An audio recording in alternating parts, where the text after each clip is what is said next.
Hello everyone, सर्वांना शिवजयंतीच्या हार्दिक शुभेच्छा. ओके, सो आज आपण काय बघणार आहे, आरबीआय असिस्टंट 2026 ची कोणत्या विषयाची स्ट्रॅटेजी आणि तेही शुद्ध मराठीमध्ये, एकदम मराठीमध्ये तुम्हाला मी जे काही सांगणार आहे ते प्रॉपरली स्ट्रॅटेजी सांगणार आहे की आउट ऑफ मार्क कशी घ्यायची 30 पैकी 30. आता बघा काय, कुठल्याही युद्धाला जायच्या अगोदर तुम्हाला हे माहिती पाहिजे की तुमचा शत्रू किती स्ट्रॉंग आहे, बरोबर की नाही? की सर आम्ही युद्धाला जातोय आणि आम्हाला माहितीच नाही आमचा शत्रू किती स्ट्रॉंग आहे, किती वीक आहे.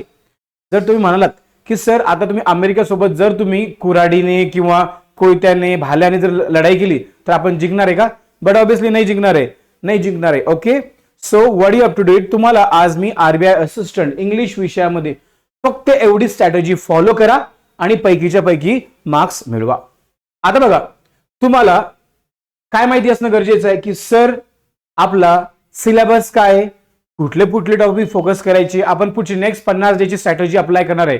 नेक्स्ट 50 डेची स्ट्रॅटेजी आपण अप्लाय करणार आहोत. ओके, सो आता बघा मी सांगणार तुम्हाला सिलेबस, आपला सिलेबस काय आहे तुम्ही समजून घ्या. काय आपला सिलेबस, कुठला कुठले आपले टॉपिक काय काय आहेत सगळं आपण समजून घेणार आहोत.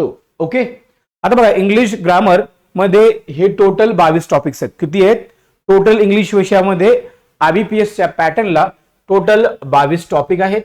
पहिला कुठला आहे, सेंटेन्स इम्प्रुव्हमेंट. म्हणजे सेंटेन्स इम्प्रुव्हमेंट काय असणार आहे, एखादं सेंटेन्स दिलेलं असेल त्याच्यामध्ये चुकीचा काय म्हणतो आपण त्याला, प्रिपोजिशन, कंजंक्शन, ऍडवर्ब, ऍडजेक्टिव्ह किंवा एखादी कॉन्सेप्ट चुकीची वापरलेली असेल. ओके, सेंटेन्स इम्प्रुव्हमेंटचे 1 ते 2 प्रश्न येतात, 1 ते 2 असतात. म्हणजे हे टॉपिकचं वेटेज आहे. पुढे काय, मिसस्पेल्ड वर्ड आहे, म्हणजे चुकीची स्पेलिंग दिलेली असते. फॉर एक्झाम्पल व्होकॅब्युलरीची, आता आपण म्हणतो व्होकॅब VACA असतं ना, ते यू लावणार आणि व्होकॅब्युलरी करणार. चुकीची स्पेलिंग असते, चुकीची स्पेलिंग असते, चुकीची स्पेलिंग असते. ओके, चुकीची स्पेलिंग दिलेली असते. काय त्याच्यानंतर आहे आपला पार्ट आहे व्होकॅब्युलरी. बघा व्होकॅब्युलरी म्हणजे काय, व्होकॅब्युलरी मध्ये काय काय येतं, त्याच्यामध्ये सिनोनिम्स, अँटोनिम्स येतात. म्हणजे हे 2 ते 3 मार्काला फिक्स आहे. ही आपण तयारी करून घेणार आहोत. आता उद्यापासून मी डेली लेक्चर घेणार आहे.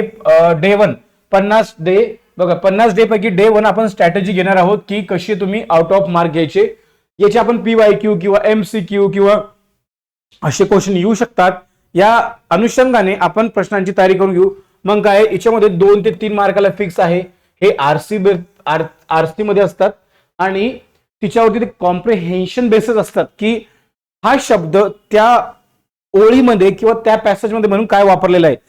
कारण की अक्षरशः मिनिंग बँकिंगच्या एक्झाम मध्ये येत नाही. पुढे काय, सेंटेन्स रिअरेंजमेंट, म्हणजे तुम्हाला असे 3-4 सेंटेन्स दिलेले असतील, 3-4 सेंटेन्स शफल केले असतात, त्यांना प्रॉपरली सिक्वेन्स वाईज लावायचा असतो. पुढे काय, रीडिंग कॉम्प्रिहेन्शन, हा महत्वाचा टॉपिक आहे. बघा हा रीडिंग कॉम्प्रिहेन्शन सगळ्यात महत्वाचा टॉपिक आहे, रीडिंग कॉम्प्रिहेन्शन. पुढे काय, सेंटेन्स कनेक्टर हा टॉपिक आहे. नंतर काय, आयडेंटिफाय द करेक्ट सेंटेन्स, म्हणजे तुम्हाला एक तर करेक्टली किंवा इनकरेक्टली सेंटेन्स म्हणतील. 4-5 सेंटेन्स दिले असतील, त्याच्यापैकी एक सेंटेन्स तुम्हाला 5 असतात. आयबीपीएस ला जनरली 5 ऑप्शन असतात. किती असतात? 5 ऑप्शन्स असतात. आता बघा, मॅच द कॉलम, काय मॅच द कॉलम असणार आहे. तिच्यापैकी एक आहे वर्ड रिअरेंजमेंट आहे, म्हणजे 4 किंवा 5 वाक्य दिले असतील, एकमेकांच्या जागी शफल केले असतात किंवा चुकीचे वापरले असतात, त्यांना प्रॉपर केले लागतात. पुढे काय, वर्ड स्वाईप आहे, पेअर ऑफ वर्ड्स आहे, फ्रेझल रिप्लेसमेंट आहे, हा पण महत्वाचा पार्ट आहे. फ्रेझल पिलर्स म्हणजे काय, एका प्रकारच्या फिल इन द ब्लँक्स, पण त्या मोठ्या असतात as compare to other exam. Spotting error हा पण महत्वाचा आहे, आपण पण याची मॅरेथॉन घेऊ, हे टॉपिकचे सगळे मॅरेथॉन घेऊ. सेंटेन्स करेक्शन आहे, वर्ड रिप्लेसमेंट आहे, वर्ड युजेस आहे. ओके, आणि पॅरा जंबल, आता मध्ये जंबल सेंटेन्स किंवा पॅरा जंबल हे आहे. स्टार्टर्ड आहे, क्लोज टेस्ट आहेत, आलं का. नंतर इडियम्स, फ्रेजेस आहे, वन वर्ड सब्स्टिट्यूशन्स आहे. अशा प्रकारे आपला आरबीआय असिस्टंट इंग्लिशचा सिलेबस आहे. मग सर आता हा सिलेबस येत्या 50 दिवसामध्ये कसा डिकोड करायचा, कसा टॅकल करायचा, कुठले टॉपिक घ्यायचे, काय करायचं, काय नाही करायचं, हे मी तुम्हाला सांगणार आहे. पूर्ण घेणार आपण उद्यापासून प्रॉपरली सकाळी 10 वाजता. आता बघा स्ट्रॅटेजी आहे, जर तुम्ही बघितलं असेल बँकिंग इंग्लिश हे 4 पार्ट मध्ये डिवाइड केलेलं आहे. किती आहे?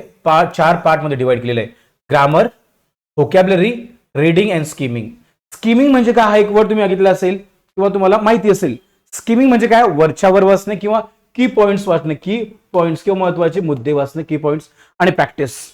आता बघा येत्या 50 दिवसामध्ये तुम्हाला कमीत कमी 25+ मार्क तुम्हाला आरामशीर मिळतील. मी तुम्हाला बॉन्ड पेपरवरती लिहून देतो.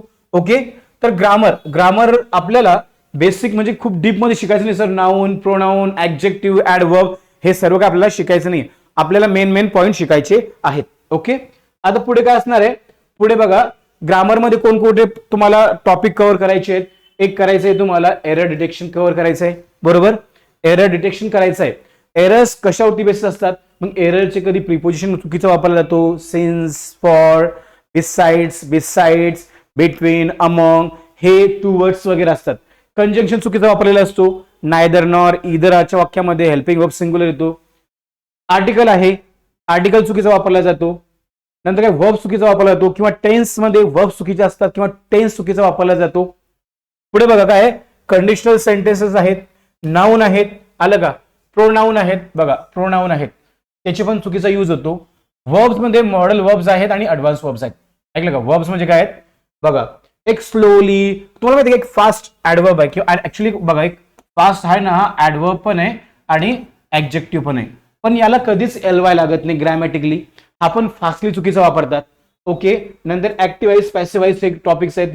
नेरेशन आहे आणि क्वेश्चन टॅग आहे. आणि फक्त एरर डिटेक्शन साठी तुम्हाला एवढे टॉपिक, जर एरर तुम्हाला आउट ऑफ घ्यायचे, जर तुम्हाला एरर मध्ये इंग्लिश ग्रामर मध्ये जर तुम्हाला आणि बँकिंग मध्ये एरर 1 2 3 4 5 6 7 8 9 10 11 12 13 14 हार्डली एका तासाची लेक्चर्स आहेत तुमचे, म्हणजे पुढचे 5 ते 6 मार्क कव्हर होऊन जातील. आणि तुम्हाला 100 ग्रामर रूल्स कव्हर करायचे आहेत, ते आपण करून घेणार आहे. 100 golden grammar rules. Okay.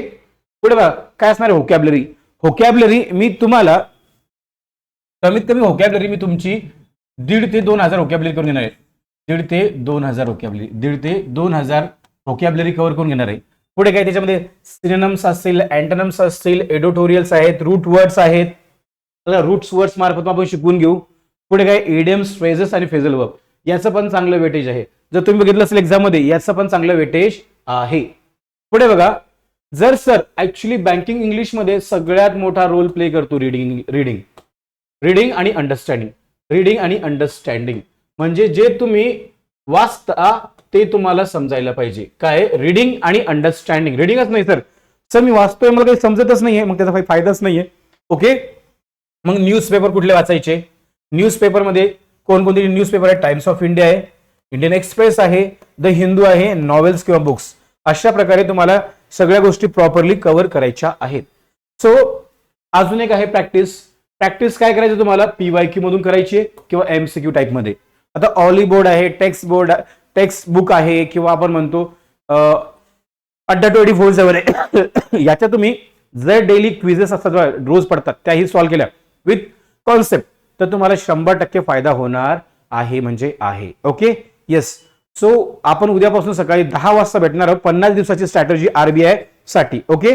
So stay tune with us. Thank you everyone आणि वन्स अगेन हॅपी शिवजयंतीच्या हार्दिक शुभेच्छा. Thank you everyone.